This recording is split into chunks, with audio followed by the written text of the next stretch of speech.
Okay, thank you very much indeed.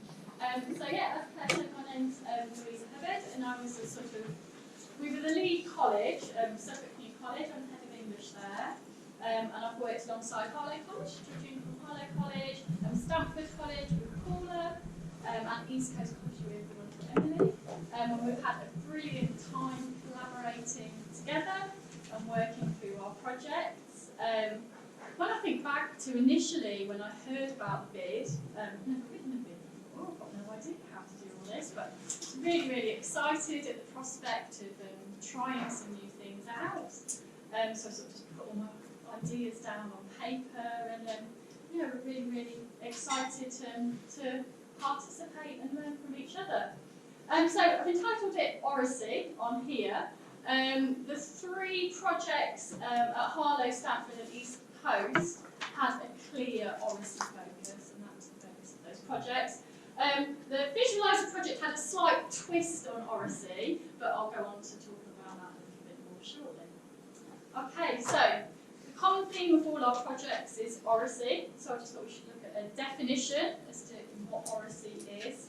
So Oracy is the ability to express oneself fluently and grammatically in speech, which is a skill that some of our students, particularly perhaps our 16 to 19-year-olds, are struggling with more and more. Mobile phones, etc., becoming a bigger part of modern life, gaming. Perhaps there are less conversations in the home where young people are learning those skills in Oracy and learning to be fluent and really expanding their vocabulary. Sort of students are presenting to us with more and more of a limited vocabulary and a limited ability to be able to express themselves clearly. Okay, so I've got a little quote here from Professor Frank Hardman. So talk is the most powerful tool of communication in the classroom, and it is fundamentally central to the acts of teaching and learning. Okay, and that's what many of our projects felt, particularly, perhaps more so the other projects than my own, but this was a really important aspect, especially it's all linked together, those skills in communication, both verbally and in writing. If our students can't express themselves clearly verbally, they're certainly going to struggle to do that writing when you've got those extra barriers of spelling, the punctuation, and grammar, which is a real barrier for some of our learners. But initially we want to be able to communicate fluently in speech, to be able to get their ideas out on their own. Okay, so we've got lots of different little slides here, and just have a think about some of the backgrounds there. I'm just going to step out myself so I can have a little bit of a better look as to what we've got. But you've got some different statistics and pieces of information here to think about why Oracy can be so important. Obviously, employers, we're always looking at the importance of embedding employability in our lessons, but employers rank verbal communication as the most important skill. Okay, so if they're not being able to talk to their colleagues, to customers, etc., it's a real difficulty in the workplace. Lots of links to social deprivation and to poverty. In areas of deprivation, 50% of children start school with below average language skills. And I think there's more and more research coming out about this. It particularly affects those students who are from poor areas, who will present ourselves, I suppose, often in FE because they haven't achieved those grades. They need to retake. So these are some of the reasons why we've decided to pursue Oracy. Okay. So, and here we've got a bit more of a flow chart to visually represent some of the benefits. So it can narrow gaps for less advantaged students. Really promoting social mobility, that was clear speaking to Emily earlier about East Coast College. There, social mobility was a real key theme that they wanted to bring out. Supporting and underpinning achievement in basic skills, improves outcomes across all of the subjects, increasing employability, we've already mentioned, and students' well-being, such an important theme now for all of us, for staff and for students, but the emerging and the increase of mental health difficulties, well-being is so important. Students need to be able to express themselves. Okay, so we've had lots of sort of different meetings along the way in our projects, from our initial meetings, pulling the bits together. And after we'd spent quite a while sort of interacting by email, we shared monthly updates and reports. We had a meeting in Cambridge maybe 6 weeks, 2 months ago, I can't remember exactly. And we really discussed about our values. Why did we want to do this? What was important to us?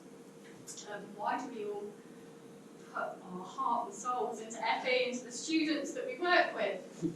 Okay, so we all believe, top one there, young people continuing education is absolutely key to their empowerment.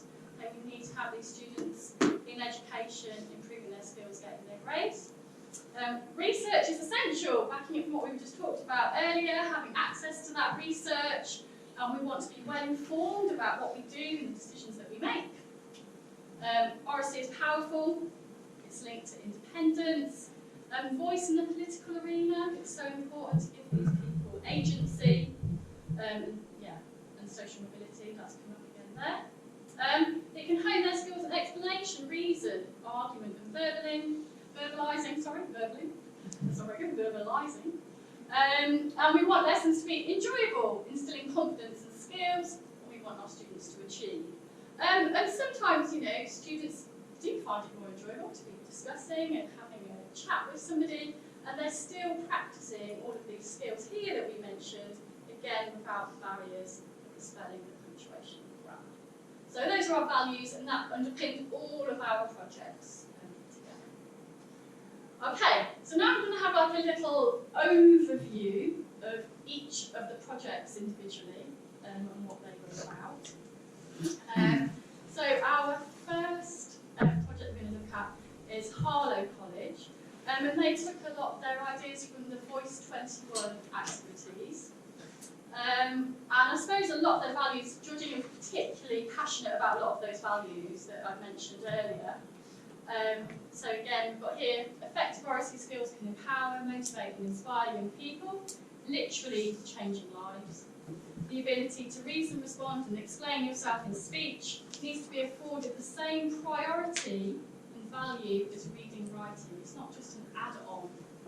And at Harlow College, they tried lots of different sample activities, and we're going to do one at the end of all the presentations. Might have to clear the tables and make a little bit of space here. But we're going to have a go at this traverse activity, if there's time at the end. Hopefully there will be. But they tried lots of different activities and skills from the Voice 21 area. Okay, over to Stanford College. So we've got Ross and Paul there, and they looked at using some audio recordings of text that they were using in class. Shall I pass over? Yeah, if you want to. Okay, so it might seem not immediate, how does the listening come into all of this? But what we felt was, I'm going to move over because Ross is going to stand up. What we felt was when a student arrives, they're arriving at our lovely college, they're walking into another English lesson and they just don't want to do it. We put out a piece of text and they go, I've read it for years and I still don't like it, I don't want to do it. And it's not new, I'm sure you've all tried it. So we tried it again. We put together some audio files. The first thing we tried was to actually do it as a one-off activity with the students, wasn't it? To engage them in class, just a little group activity. Why don't you have a read of that as a table here, and why don't you try recording it? Because we thought it might be a light-hearted session, but the group that we tried it with they all closed down really. It wasn't something, perhaps a bit too early, that's what we decided. It was before the October half term. So the second time we tried it, it was already recorded, and it's really the recording bit and the reaction to the recordings is what I want to share with you. Ross is going to share that with you, and the way that we recorded it, and how the background of the recording affected, we feel, the interaction with students. So yeah. Yes. So I'm going to have a go at those answers in a moment. Yeah. So as Paula said, that it was hard to get the engagement at first. The whole plan was to work with our performing arts students, actually, to try and use it as a really good, exciting induction activity. And it didn't quite work. We had some time issues. We had a few scales that we needed to work on that we didn't quite have the impact for. So I did it. I decided to take some recordings away and try it out. My initial concerns were I tried it on my phone at first, so that the audio quality wasn't quite where I would like it to be. So in the end, down to the music department, and I borrowed one of their microphones. Just to say, his background is communication. Oh yes. So that's why it's so That's important unbelievable, about that. these That's recordings. So, yes, we started to do that. My background is communication, not technology, so I'm going to try and see if we can get some loaded up and talk around it a little bit for you. Let's have a look. It was really interesting, the feedback that we had from students initially. We did have quite useful feedback. So let's get started. The first one was accessibility. So today I've just copied this across onto a PowerPoint, but we initially got the text up and running on one of our Google sites. So we really wanted to ensure that students could access this at all times. So we were working along a flipped exercise activity. We were able to talk about the lesson the week before and identify some of the key elements of the key text that we felt that students needed to engage with. From that we could grow, okay, because we were hoping that our students could talk about this and discuss it either in groups or with their lecturers. So we were giving them key terms and key phrases that they needed to look out for or hear as we were working through this project. And I think that's where I really started to develop from my background is maths. So that's where I've been working for the last few years. So to come over to this side, I was able to apply similar knowledge. And eventually we ended up running some various examples. The best ones were preparation for some assessments. I soon learned that some students preferred to have a background, some ambient noise, maybe some atmosphere, and others did not. They didn't like having the background. I prefer it with the background, I must admit, because actually talking can be quite noisy.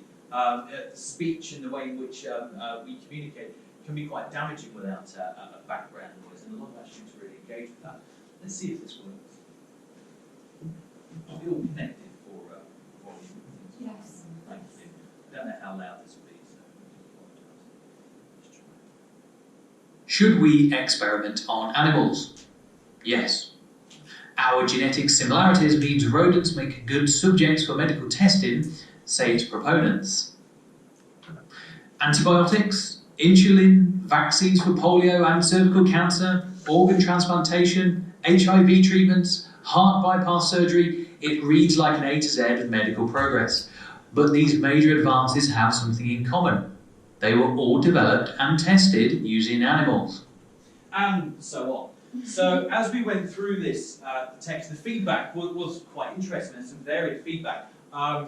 Some students found the voice quite boring, they found it quite dull, which is where we started to think about let's get some background music to try and make it a little bit zippier. But students could access this and speed up the text as well. So though my voice was a little more higher pitched, they could move through at their own pace and develop at their own range.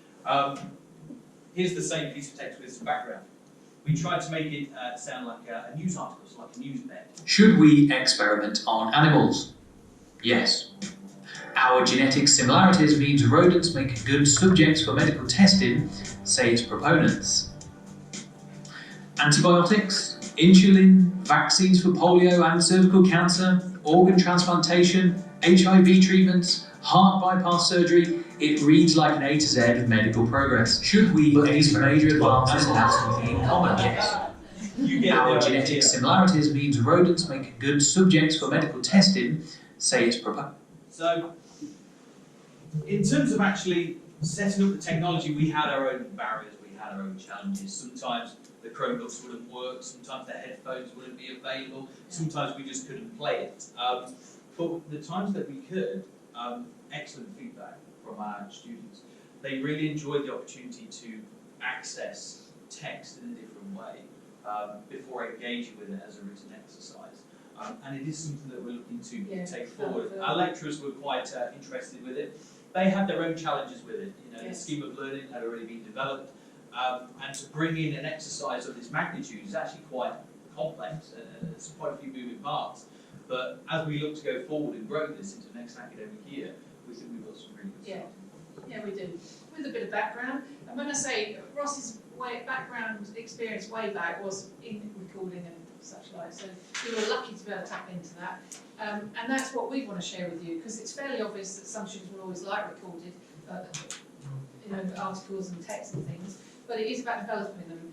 As a starter activity, even pre-assessment, we did one in the first 15 minutes before an assessment, and the assessment results exceeded what the lecturers anticipated or targeted. So that's quite an interesting one. The lecturer would say straight away, but that can't happen in the exam. It's true, but it's not about the exam at that point, is it? It's about developing the confidence of the student, and that's what we're about. And that's why it was a really positive starter activity. Yeah. By running that for 5 or 10 minutes or so, we were able to accommodate any late learners. Students were mentally focused and Yeah, that's settled in what on you the found, task. wasn't it? Yes, those Far were more people. focused on the session. It kind of brought people down. There we are. Yeah. Thank you. Can I ask a question? Yes. Any I questions? know in your team. Yes, she's on our team, just about to say she's up there. So how have you got that set up then? How do you, because it's very quiet, isn't it? When you're recording it, there wasn't any. No, it's his How do you background. expect to set that? Not overly. I did this in my office, and it is along a noisy corridor, so I am constantly pausing and recording the audio in between lessons. But I stayed late a couple of times just to set it up. It's not an expensive microphone. It's I think it's about But it is a £30-40 microphone, isn't it? Yeah, it is a proper microphone. You just plugged it into a laptop, and it's the software Audacity, which is a really straightforward piece of recording software that's really accessible. And then you could actually change. You can get content now. You can embed your different tracks. So there's my voice track, and then you can change the music accordingly by adding extra tracks and varying it up. There's a couple of other examples that we did on there, which is just like an ocean landscape, waves crashing, with the text related to that. And again, some students quite enjoyed that and quite interested. Wait, may I ask a question? Were they based on the kind of exam texts? Yes. Okay. Yeah, definitely. GCSE text, yeah. So then following the audio, they'd have it in front of Yeah, them and then absolutely, they'd... yes, that's exactly it. And the routine of the lecture is often to talk it through and to get them to speak, and they've got and to move them slightly off that was the starting point for us. How do you introduce it to the lecturers? Because they're quite successful, their results are quite successful. So, but you know, once you start opening up those doors, it all gets quite interesting. So, Yeah, I'm just thinking for where I work, the learners would absolutely love it. yeah, And also, if there were different teachers reading, exactly. almost Yeah, like in yeah, my yeah. English lesson, their Yeah. geography teacher could be reading, Yes. they would Yeah. absolutely love Yes. that, like almost like a guest Yeah. recorder. And we moved into the study centre as well, where they have their one-to-one support and things, so it's all available. So they can have pre-teaching to that before they go Really into good. lessons. And did you have the questions available with the audio file? So if they wanted to Yeah, I start think it thinking would about be there, wouldn't the it? search and Yes. find questions, Yes, they- that's right. And next steps, the next layer would be to have a moving piece of text that matched the audio. Brilliant. That's something that would help students read along. But so we're just working through the pacing still at the moment. So that's the next challenge. We built like virtual reality, Yeah. games, and English students have done it, so the students like in Yes, certain excellent. places, but they'd be good with the virtual We reality. would actually. They They haven't would, actually yeah. got to the audio part, they've just got where they're taking them to a certain scene, like in Yes, the party yeah, and yeah. So, but the learners love the virtual reality because they can imagine kind of what's Yeah, going on. we have sort of talked about that, haven't we? Because For IT, the audio. IT Yeah. got it, so yeah, thank you for that. Yeah. Is there any evidence that where learners Yeah, struggle to used to perhaps be. hear the difference between facts and opinions? So in the piece you gave, you were very strong. Testing on animals is the right thing Yeah, to do. yeah. And that's quite a strong point, wasn't Yes, it? yes. Do you think that when they hear your voice, they're starting to go, oh wow, actually, is that fact or opinion? Is that coming through more strongly? Are we starting to see them? Like the stress on Yeah. how you present I think the teachers would say that because of some of the results that weren't accepted really. Or Yeah, from some of the students, yes, that perhaps wouldn't have picked it up so much. I'm just thinking also with the exam access arrangements, a lot of learners have readers. Yes, So exactly. that's a Yes, brilliant, yeah, that's true, yes, yes. way into, sort of inclusivity, isn't It it? is all about inclusivity, Yeah, that's what we that's are. fabulous. That's one of my biggest. Yeah. It's just that variety. That's the next thing. Getting a few more voices on recording, Yeah. on I mean, tape. this was a very because small- so much of it. It'd be a great collaborative thing if people were part of the same board, because then you could be recording the popular, latest papers that different colleges could access then. I think it's fab, really good. I really like the idea of it kind of provokes debate, doesn't it? the topics that you've used as examples there, Yes. because I think one of the challenges we have, which is slightly off tack a little bit, which is about personal development and the whole tutorial model being a bit more interesting and engaging for young people. And I think that is a really up-to-date way of provoking debate and getting people to think, as Claire said, about kind of opinions and fact and actually not just taking something as gospel and challenging some of that. It develops that broader set of skills. You can train a lot of people in that way to pass exams and be part of exam technique, if you like. There's also that broader confidence building and actually it's more sustainable, isn't it? In some You're absolutely correct. One observation actually that the team had made was that when they were playing some of the controversial works and whatnot, students were actually, they are engaged, they're listening, and you can see the expression on their face. What is it? As opposed to if they were just reading it and then talking over to their friends and just writing down some ideas. So, and it's the potential for the activity that comes after that. That's where the recordings really work. You can either play it full, you can play mini clips, you can go back to different types of audio. You know, how would you pronounce that word? Is that different to how you would say it? And it just sparks up so many different And also, avenues now. like lesson to lesson. I know if I read a text and then we answer question 1, then they'll go away for the weekend, and then when they come in on Monday, you don't always want to have to read the whole thing to answer question 2. So to just play that, it just takes away that sort of maybe that boring. Oh, I've got to read it. It's a different way of doing it. Yeah, I love it. It's just a bit of variety. I like it. Different way. Yeah, it is. Thank you. Yeah. Okay, so the next project was East Coast College. Emily's just going to say a little bit about some of the projects that they did across their different campuses. Okay, so I don't feel like that our project was quite as specific as other things that happened, because what we were trying to do is focus in on oracy, improve learner confidence and the vocabulary that students use in their spoken language across subjects and levels and campuses. So that started off being a very broad project. And the only way really that we could do that is come up with a sort of range of strategies, offer them out to people who wanted to be involved, and they take them on and use them as they felt was most appropriate for their subject. So by the end of the project, that had narrowed, but we still covered from entry level all the way up to A level. So we had teachers across those levels, and from motor vehicle, there were a couple of English teachers, and so the English functional GCSE and A level as well.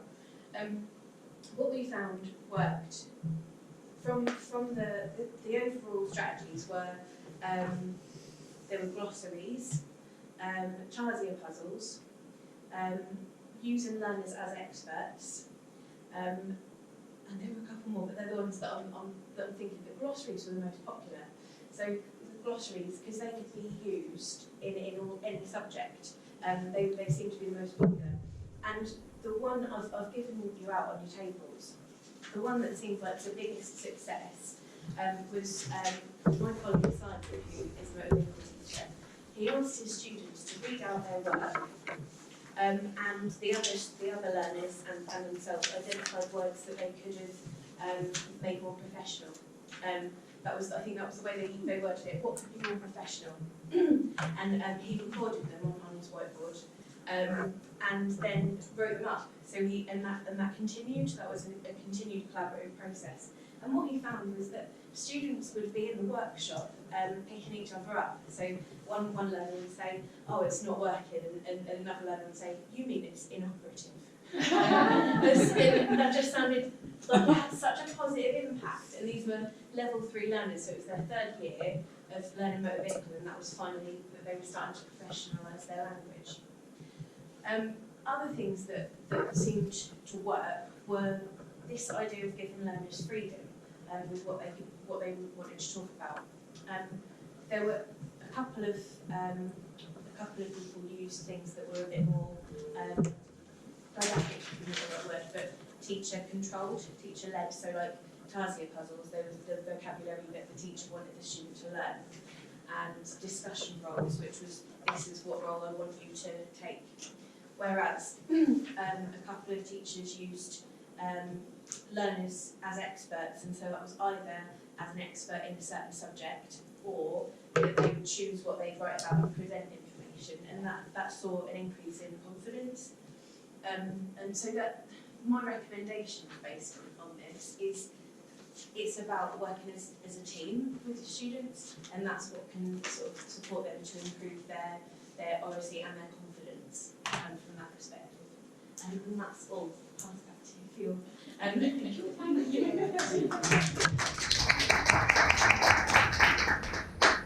Brilliant, thank you. Some really good ideas there.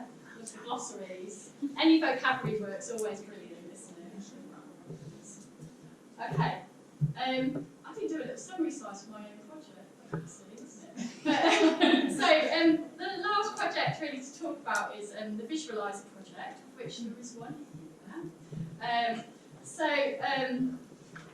Yeah, when I initially decided to do the bid, I'm a big fan of Team English on Twitter and all their ideas, etc. And all of the secondary school teachers in particular, this was my impression, really raved about their visualiser. I can't teach without my visualiser. Haven't done my planning today. Oh well, I've got a piece of paper, a pen and my visualiser, brilliant. Best lesson I've ever delivered. I thought, I've been teaching for 20 years. Why have I never used a visualiser? This seems absolutely ridiculous. So I thought, brilliant, so there's the idea for the bid. So I set about purchasing initially 5, we've now got 10 visualisers in the department, about 15 staff. And we planned some lessons into our scheme of work, initially looking at improving annotations and analysis of the reading text, mainly with the GCSE focus, looking at getting those high grades in. And it's been overwhelmingly positive. So I've just really brought a few snippets of students' work to show you. So this was some examples that were completed following modelling without a visualiser. So the teacher has talked through the text, they've discussed things, perhaps they've had it at the front, but they haven't been using the visualiser to sort of link the specific vocabulary and their explanations. But there was just some text that we were using here. I think this was from an exam paper a couple of years ago, The Crossing by Ben Fogle and James Cracknell. And they've got some annotations on there, they have got some highlighted, some words that perhaps were important to them, some underlining, another one there, very similar in style. It seems quite ad hoc, there's not a lot of analysis, there's not a lot of detail. By comparison, this work was completed when the teacher is at the front with the same text and a highlighter, actually discussing and linking those specific words and phrases to an explanation. And you can just see from looking the difference in the level of analysis and the detail that the learners are able to then portray in their own work. So this was a Christmas poem, Nicholas was the environment there. Again, this person just hasn't used the highlighters, they just used underlining. But you can see they're starting to link them to the language features, they're starting to even think about connotations, and there's just lots of different examples. What's that, a Jaws one up there? So they were looking at, how does the author portray that Jaws is impressive and beautiful, and they've gone through and made lots of different examples. Yeah. So I think it's quite clear to see the difference in the level of analysis as we go through. So the sort of the main conclusions, having talked about it with the staff team, just listed benefits there really of using the visualisers. So the level of single word analysis is really increased, so they're really thinking about specific vocabularies and what does that word mean. The level of language feature analysis is greater. The connotations and associations are clearly linked to a word or a phrase. The accuracy of the identification of word classes or language features increased, which is something that quite a lot of our learners really struggle with. They quite often get those wrong. All of this increases the student's confidence to write a sort of a pertinent response to the exam style questions, and the higher order thinking skills that are developed. And I have to say, it has just been an overwhelming success, really. All of our members of staff are using their visualisers all the time. They go to all lessons with them. And I think just having a focus in the classroom on that big screen is really engaging for the students. I'll just mention, once they're sorting that out, some of you may or may not know that that's a visualiser. Should we pass it around the room? Yes. People may think that a few years ago they were great Yes. big patterns, but now you can think that's the thing that we're talking Only about. about 30. Is that what would be the overhead projector? It magnifies it and puts it up. We've gone along with it, we've purchased. Is it about £50? So it's anywhere between 30 and 50. From like an interactive whiteboard. So yeah, so our member staff said that. I don't know how yours are, and our interactive whiteboards are rubbish. They never work. They're not aligned.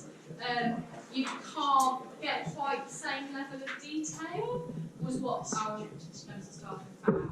I think the ease of having the visualiser and actually having physically a piece of paper, so you can have the same anthology or have the text that your students are working through, has just been very You can easy. put student work up, can't you? Oh, let me just show that. You know, look, this is what this is. Yeah.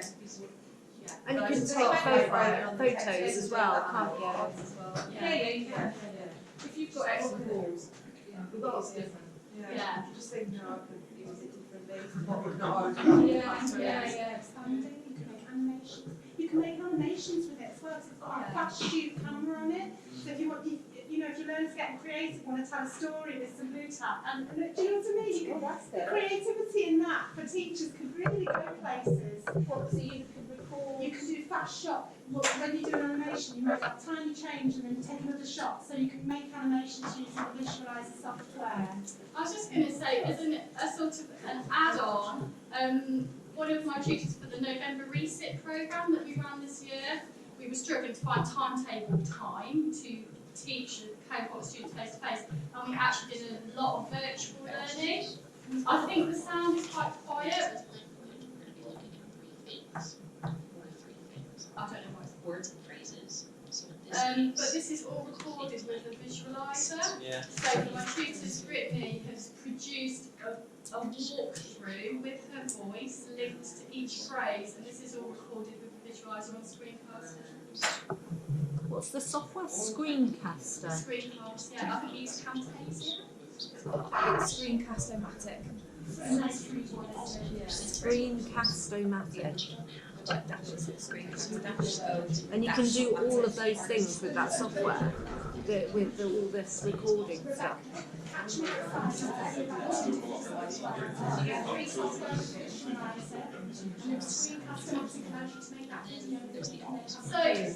I think the main thing to think about is it removes the here's one I did earlier, which is not what our students need.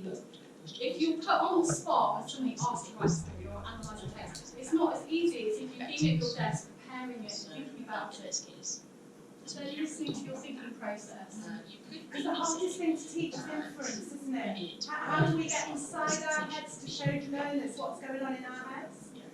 And this is all the tutor is doing. She's just explaining how to get quite a lot of visual YouTube already. Yeah.